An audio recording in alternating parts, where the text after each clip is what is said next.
దూత media power of news. నమస్తే, welcome to దూత మీడియా. నేను పవన్. ప్రస్తుతం ఉన్న సమాజంలో పిల్లలు అంటే పేరెంట్స్ పిల్లల్ని సరిగ్గా పెంచలేక పిల్లలు అనేవారు తప్పుడు మార్గంలో ప్రయాణిస్తున్నారు. మరి పిల్లల్ని పేరెంట్స్ ఎలా పెంచాలి, దీని గురించి మనతో పాటు మాట్లాడడానికి, పిల్లలను గైడ్ చేయడానికి మన స్టూడియోకి వచ్చారు ఏజే రావు గారు, లైఫ్ కోచ్. వారితో మాట్లాడదాం. సార్ నమస్తే. సార్ నమస్కారం అండి. ముఖ్యంగా దూత మీడియాకి ప్రేక్షకులకి కృతజ్ఞతలు. ఎందుకంటే సమాజం ఈరోజు తప్పుదోవ పట్టడానికి కారణం ఏంటి అనే దాని మీద నడుస్తుంది కాబట్టి వీటికి ఈ యొక్క చక్కని అవకాశం ఇచ్చిన దూత మీడియాకి కృతజ్ఞతలు. ముందుగా మీకు కూడా థ్యాంక్ యూ సార్, మా స్టూడియోకి వచ్చి ఇలాంటి విషయాలు చెప్తున్నందుకు. ప్రస్తుతం ఉన్న సొసైటీలో పిల్లలు అనేది రాంగ్ ట్రాక్లో వెళ్ళిపోతున్నారు. అది పేరెంట్స్ పెంపకం సరిగ్గా లేకపోవడం, లేకపోతే వాళ్ళు హద్దులు మీరటం వలన. పిల్లలకి హద్దులు అనేది లేకపోవడం వల్ల అంటే వాళ్ళ యొక్క అవసరాలని, అంటే మీకు ఉదాహరణకి చాలామంది చూసే ఉంటారు, బొమ్మరిల్లు అనే సినిమాలో లాగా మితిమీరి వాళ్ళకి ఇవ్వడం అనమాట. అంటే కావాల్సింది ఏదైతే ఉందో దాన్ని ముందుగానే గెస్ చేసి వీళ్ళే ఇవ్వడం వల్ల ఆ యొక్క ఫైనాన్షియల్ వాల్యూ తెలియకపోవడం వల్ల, ఈ బాధ్యతలు అనేవి తెలియకపోవడం వల్ల, బాధలు అనేవి తెలియకపోవడం వల్ల ఇది జరుగుతుంది. అంటే ఇప్పుడు తండ్రి ఎంత సంపాదిస్తున్నాడు, తల్లి ఎంత సంపాదిస్తుంది, ఇది బయట ఓపెన్ అయిపోతుంది. సో పిల్లలకు కోరికలు అనేవి ఓవర్గా అయిపోతున్నాయి. అంటే పిల్లల్ని కంట్రోల్ పెట్టడం వల్ల వాళ్ళ యొక్క ఇష్టాలు, వాళ్ళ యొక్క ఏం సాధించాలనుకుంటారు, వాళ్ళు కంప్లీట్గా మర్చిపోయే అవకాశాలు కూడా ఉన్నాయి కదా. వాళ్ళకి ఫ్రీడమ్ ఇవ్వకపోతే. ఫ్రీడమ్ ఇవ్వాలి, కాకపోతే మరీ ఎక్కువగా ఇవ్వకూడదు. ఇస్తూ మధ్యలో మనం కొన్ని గైడెన్స్ ఇవ్వాలి లైఫ్ గురించి. ఇప్పుడు మా కాలంలో ఉంటున్నప్పుడు ఏమవుతుందంటే పిల్లలకి, నాన్న నువ్వు ఇలా ఉండాలి, అందుకే ఈ చందమామ కథలు అనేవి కొన్ని కథలు లేకపోయినా సృష్టించి అప్పటికప్పుడే పిల్లలకి నేర్పించారు. చూడ నాన్న దానిలో నీతి ఏంటి, మనం తప్పు చేస్తే ఎలా ఉంటుండేది, ఆ కథలు చెప్పడం వల్లనే చాలామంది జీవితాలు బాగుంటుండేవి. సో అందులో రియాలిటీ ఉండొచ్చు ఉండకపోవచ్చు, వీళ్ళని ఈ పెద్దవాళ్ళు చదువులు లేకపోయినప్పటికీ సో అందులో వీళ్ళు కల్పించేవాళ్ళు, ఈ పలానా రాజు ఇలా చేసేవాడు, లేదా పలానా వాళ్ళు ఇలా చేశారు, చేప కొంగ, ఇలా కొన్ని కథలు సృష్టించి దానిలో కొన్ని నీతి అర్థమయ్యేలా చెప్పేవాళ్ళు. పడుకునేటప్పుడు కూడా కథలు చెప్పు అని ఈ అమ్మమ్మల్ని నానమ్మల్ని పీడించేవాళ్ళు. ఇది మేము బాగా చూసేవాళ్ళం. కథ చెప్పితే కానీ నిద్రపోయేవాళ్ళు కాదు. అంటే ఇప్పటి జనరేషన్లో అది సాధ్యమేనా? ఇప్పుడు అంటే సాధ్యపడదు. ఎందుకంటే మీడియా వచ్చేసి మొబైల్ చూసుకోవడమే సరిపోతుంది. అలాంటప్పుడు వీళ్ళు ఇష్టాలను కూడా చంపుకోలేరు కదా పిల్లలు. కానీ ఇక్కడ ఏంటంటే ఎప్పుడైతే ఇష్టాలని చంపుకోవడం వల్లనే ఫ్యూచర్ తెలుస్తుంది. కొంత కంట్రోల్ చేసుకోవాలి ఎవరైనా సరే. అది చంపుకోవడం అనేది కాదు, అది చంపుకోవడం అనేది పదం కరెక్ట్ కాదు. అక్కడ కొంత లిమిట్ కంట్రోల్ పెట్టుకోవడం అనేది మాట్లాడాలి మనం. ఓకే. సో చంపుకోవాలని చెప్పలే, ఆ కళల్ని మనం సాకారం చేసుకోవాలి అంటారు కదా. ఆ సాకారం ఎలా చేసుకోవాలనేది వీళ్ళకి తెలియాలి. ఇప్పుడు ఉదాహరణకి మనకు ఒక ప్రముఖ ఇన్స్టిట్యూట్ పేరు చెప్పడం అంత కరెక్ట్ కాదేమో, ఆయనకి వాళ్ళ ఫాదర్ వాళ్ళని నాకు ఒక చిన్న రోబోటిక్ బొమ్మ కావాలి అన్నారు. దాని కాస్ట్ 700. ఆ అబ్బాయిని మరి ఇవ్వలేదు. అంటే వాళ్ళు లేక కాదు, వాళ్ళ చాలామంది ఉండేవాళ్ళే, ఉండి కూడా ఏం చేస్తారంటే వీళ్ళకి ఫైనాన్షియల్ వాల్యూ తెలియాలంటే అది చిన్నగా దాటవేస్తూ రావాలి. ఓకే, నాకు ఉదాహరణకి ఒక సైకిల్ కావాలి, లేదా ఒక బైక్ కావాలి. సరే నాన్న నువ్వు ఇది పాస్ అవ్వు, లేదా నువ్వు ఇన్నో తరగతికి వెళ్ళిన తర్వాత ఆ తర్వాత అలా దాటవేస్తూ కొంతకాలం వరకు వీళ్ళ మనసులో అది ఉంటుంది, నేను సంపాదించాలి, నేను ఏం చేయాలి అనే ఒక ఆలోచన తడుతుంది, వాళ్ళకి జనరేట్ అవుతుంది అనమాట. అప్పుడు వాళ్ళకి అలా వదిలేస్తేనే వాళ్ళు నేర్చుకుంటారు. అంటే ఉదాహరణకి ఇప్పుడు ఈత నేర్పాలి అంటే పాతకాలంలో ఏం చేసేవాళ్ళు అంటే బాయిలకు తోసేవాళ్ళు అంతే. వాడేమి ఆటోమేటిక్గా కొట్టుకొని పైకి వచ్చేవాళ్ళు, నేర్చుకునేవాళ్ళు. అంతేగాని ఏదో బెండ్లు కడతాను, ఇది చేస్తానంటే అది కరెక్ట్ కాదు. సో దాని మీద ఆధారపడి దాన్నే అంటే రేపొద్దున నాకు ఉంటేనే నేను చేయగలను, ఈత కొట్టగలను అనే ఇది వస్తుంది. అందుకని అలా తోసేయడం వల్ల అలా వాళ్ళకి కొన్ని నేర్పించడం అంటారు, జీవితం గురించి నేర్పించడం. ఓకే. అది వాడిగా ఎలా సృష్టించుకోవాలి. ఇప్పుడు నేను ఇందాక చెప్తున్న అతనికి ఆ 700 రూపాయల బొమ్మ తీసి ఇవ్వాలనే కసితోటి ఆయన ఆ అబ్బాయి చిన్న ఏజ్లో చదువుతున్నప్పుడే ఏదో ఒక బుక్స్ తయారు చేసి, చిన్న బుక్స్ అంటే మ్యాథమెటికల్ బుక్స్ ఏదో తయారు చేసి స్కూళ్ళల్లో పంచడం, దాని ద్వారా 3000 రూపాయలు సంపాదించడం జరిగింది అబ్బాయి. ఓకే. అబ్బాయి సంపాదించి కొంత డబ్బులు మళ్ళీ ఇంటికి ఇచ్చేవాడు. ఇంటికి ఇచ్చేసి తను ఆ బొమ్మ ఏదైతే ఉందో అది కొన్నాడు. ఓకే. అంటే ఇప్పుడు అలా కాకుండా ఇప్పుడు వాడికి ఏంటంటే జీవితాన్ని నేర్పించడం, బతకడం నేర్పించడం, ఇది తెలియాలి. ఆ వాడికి కసి పెరగాలి. అంటే గ్రోత్ అంటే ఆలోచించే విధానం అనేది మైండ్లో డెవలప్ అవ్వాలి. అంతేకాకుండా రెడీమేడ్గా అన్నీ సమకూర్చేసరికి మైండ్కి పని రాదు, పని తగలదు. ఆ తగలకపోవడం వల్ల ఏమవుతుందంటే వీడు ఎంతసేపు రెడీమేడ్ మీదనే ఆధారపడి ఉంటాడు. ఇప్పుడు నాకు ఎవరైనా ఇస్తే బాగుంటుంది ఫ్రీగా, లేకపోతే ఇలాగా. ఎగ్జాంపుల్ మనమే ఉన్నాం, చదువుకున్న తర్వాత జాబ్కి వెళ్ళాలి, జాబ్ ఇంటర్వ్యూస్కి అటెండ్ అవ్వాలి, ఇవన్నీ చేస్తేనే మనకు జాబ్ వస్తుంది. అంతేగాని నువ్వేం చదవద్దు దా తీసుకుపోయి నిన్ను జాబ్ ఇచ్చేస్తాం కూర్చో అంటే ఇక చదువులు ఎందుకు? సో అవి అందుకే ఎగ్జామ్స్ అని ఎందుకు అసలు వాటిది ఎగ్జామ్ ఎందుకు పెడుతున్నారు అంటే వీళ్ళకి ఎంత మాత్రం చదువు అంటే బాధ్యతగా చదువుకుంటున్నాడు. ఉదాహరణకి ఒక క్లాస్లో 30 మంది ఉంటున్నారు. మరి 30 మంది ఒకేసారి ఎందుకు పాస్ అవ్వరు? ఒకే టీచరు, ఒకే స్కూలు, ఒకే తరగతి, మరి అందరికీ సమానంగా చెప్తున్నప్పుడు మరి 10 మంది బాగా చదువుతారు, ఇంకో 10 మంది కొంచెం మధ్య రకంగా ఉంటారు, ఇంకో 10 మంది మొత్తానికే డల్ అవుతారు, 20 మంది ఏదో ఆటోమేటికల్గా పాస్ అవుతారు. అంటే దాని మీద పట్టు రావాలన్నమాట. సో అదేవిధంగా ఈ చదువుకునే వ్యవస్థలో కూడా ఏంటంటే టీచర్లకి ఈ నాలెడ్జ్ ఉండాలి. అంటే పిల్లలకి టీచర్లు చెప్పేటప్పుడు ఒక సబ్జెక్ట్ తీసుకున్నప్పుడు దాని మీద చెబుతూ కొంచెం అట్లా డైవర్ట్ అయ్యి ఈ లైఫ్ స్కిల్స్ కూడా చెప్పేవాళ్ళు అనమాట. అంటే ఉదాహరించి అప్పట్లో చెప్పేవాళ్ళు. ఇప్పుడు ఏమైందంటే వాళ్ళు అంతా ఏమీ అంటే వెనకాల బ్యాక్గ్రౌండ్ ఏమి లేకుండా ఏదో ఇప్పుడు స్కూళ్ళు కూడా మా కాలంలో ప్రైవేట్ స్కూల్ అనేవి చాలా తక్కువ ఉండేవి. ఏదో వినడమే తప్ప దాన్ని చూసేవాళ్ళం కాదు. ఓన్లీ గవర్నమెంట్ చదువులు ఎక్కువ. సో ఇప్పుడు ఏమైందంటే గల్లీకి స్కూళ్ళు అయిపోయినాయి. అక్కడ కూడా టీచర్లు ఏంటంటే ఒక 5వ తరగతి పెద్ద వాళ్ళకు కూడా చదువు బ్యాక్గ్రౌండ్ ఉండట్లేదు. నేను ప్రాక్టికల్గా సర్వే చేశాను నేను ఉంటున్న ఏరియాలో. సర్వే చేసినప్పుడు ఏమైందంటే 5వ తరగతి 6వ తరగతి 10వ తరగతి ఇలా చదివిన వాళ్ళని వాళ్ళ దీనికి ఎవరికి బీఈడీ అనేది లేదు, బ్యాచిలర్ ఆఫ్ ఎడ్యుకేషన్ ట్రైనింగ్ అనేది ఎవరికి లేదు అది. సో ఇది లేకపోవడం వల్ల వాళ్ళు ఏదో వచ్చారు ఆ బుక్లో తప్పులు దొరికినా ఏం దొరికినా అది అలాగే తీసి చెప్తున్నారు. నేను మా పిల్లల్ని చదివిస్తున్నప్పుడు కొంతమందిని అక్కడ అప్పుడప్పుడు చెక్ చేసేవాళ్ళం. మా పిల్లల్ని తరోలి వాళ్ళ నోట్స్లు ఇవన్నీ చెక్ చేస్తుంటాము. ఆ చెక్ చేసినప్పుడు కొన్ని తప్పులు దొరికితే అది వెంటనే ఉదయాన నా పనులన్నీ మానుకొని పిల్లల్ని స్కూల్ దగ్గర తీసుకెళ్ళిపోయి ప్రిన్సిపల్ దగ్గర కూర్చునేవాడిని. ఇది ఎలా మిస్టేక్ జరిగింది అని అడిగేవాడిని. అప్పుడు మళ్ళీ వాళ్ళందరినీ పిలిపించి ఏం లేదు సార్ బుక్లో ఏదో ఉందో అదే నేను చెప్పేశాను అనేవాళ్ళు.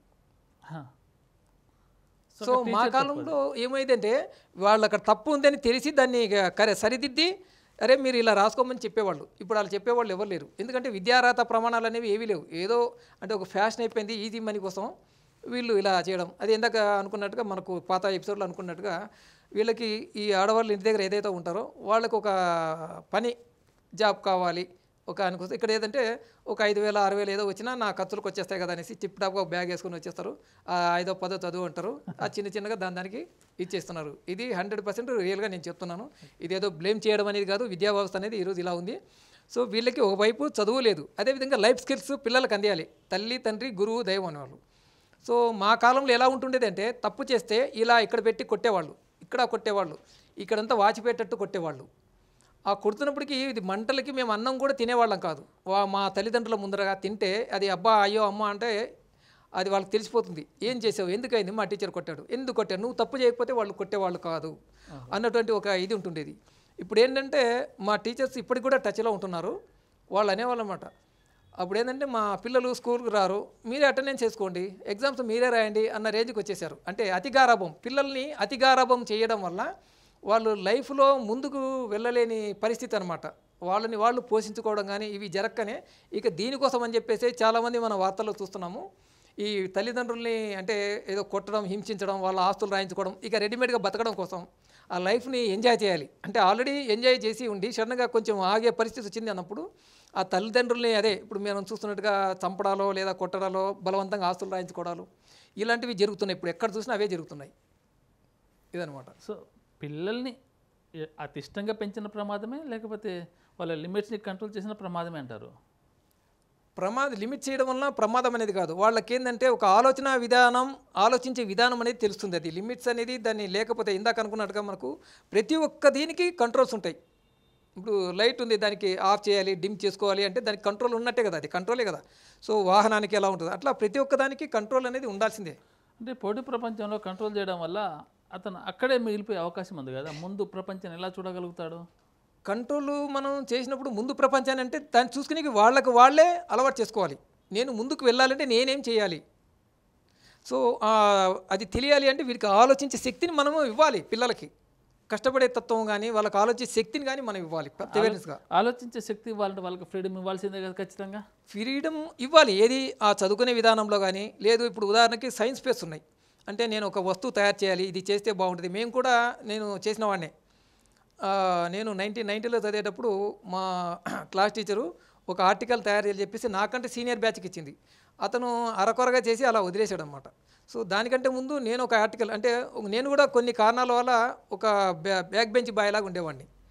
సో ఉంటే మా క్లాస్ టీచర్ సరస్వతమ్మ అని, ఆమె ఇక్కడ ఎక్కడుందో లేదో తెలియదు కానీ ఆమె సోషల్ టీచరు, వేరే దానిలో ఇంగ్లీష్ టీచరు. సో ఈమె అనేది ఒక ఆర్టికల్ తయారు చేయాలి, ఎవరు చేశారన్నారు. నేను వెనక నుంచి చేయి తీశాను. సో మ్యాథ్స్లో ఇంగ్లీష్లో కొంచెం డల్ ఉన్నారు, మిగతా దాంట్లో అంతా నేను బాగా ఎక్కువ ఉంటాను అనమాట. సో మా ఇంగ్లీష్ టీచర్ క్లాస్ టీచర్ అనమాట. అందుకని కొంచెం బెంచెస్ బ్యాక్ సైడ్గా పెట్టేది అనమాట. నువ్వు చేయగలవా అని అన్నది. అప్పటికింత నా ఏజ్ అంతా 17 years, 17-18 years మధ్యలో ఉంది.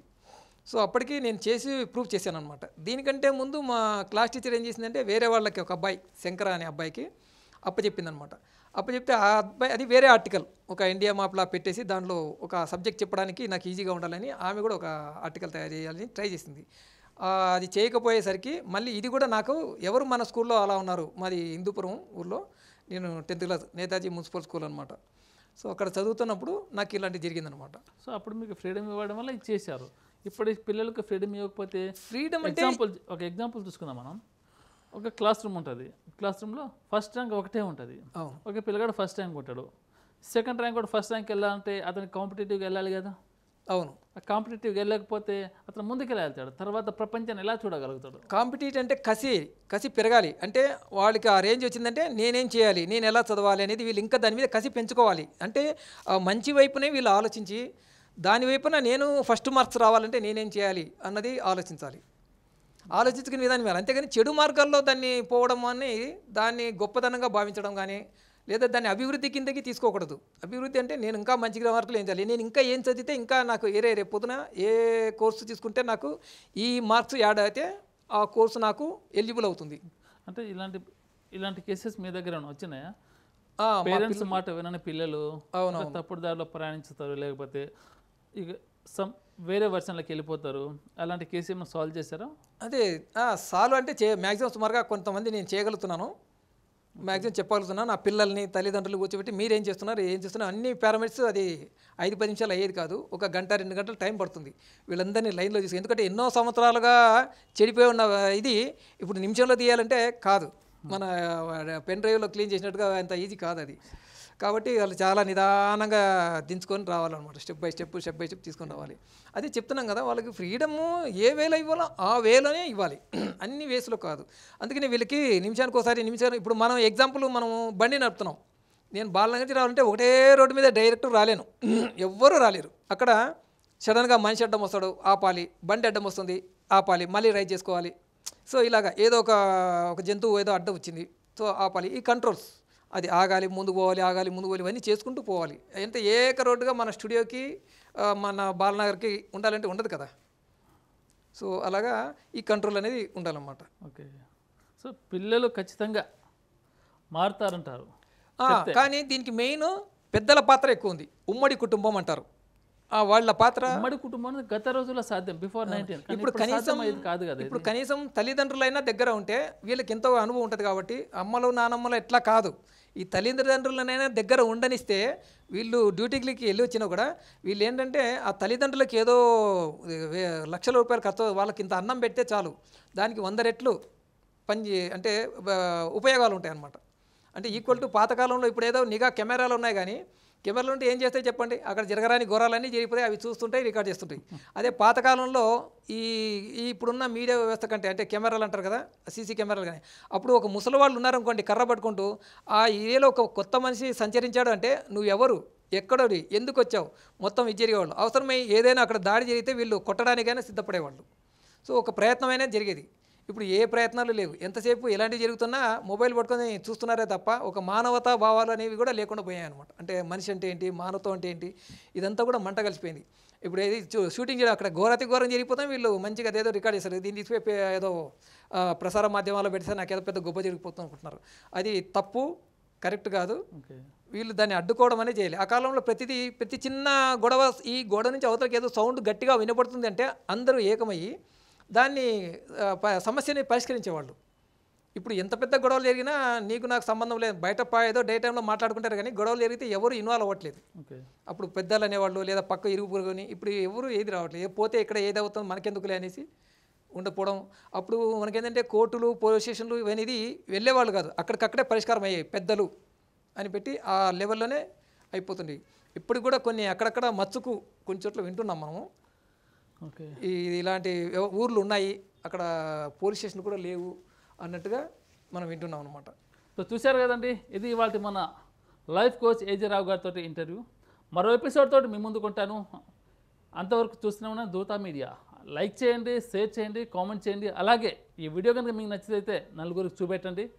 మీ దగ్గర ఎటువంటి ఏమైనా కేసులు ఉంటే మీ పిల్లలు మీ మాట వినకపోతే ఏజే రావు గారిని సంప్రదించండి. థ్యాంక్ యూ అండి. For more updates, please subscribe Dutta Media.